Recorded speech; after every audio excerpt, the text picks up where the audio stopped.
annual Hampden Children's Day event returned this year to bring community to the forefront. Our Carlin Gallagher was there on Saturday.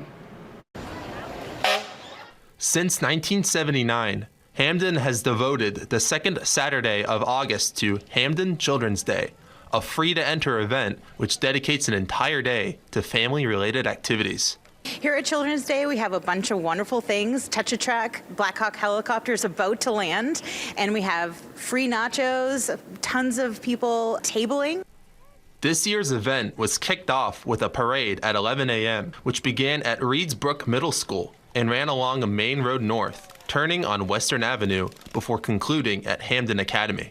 Alongside first responders and various local organizations, participants in the parade included children who got to decorate their own bikes. I've never really been in one of these parades. I've been to the parades, but I haven't been in like a giant parade. I've only been in a small parade, so I'm kind of excited and nervous at the same time.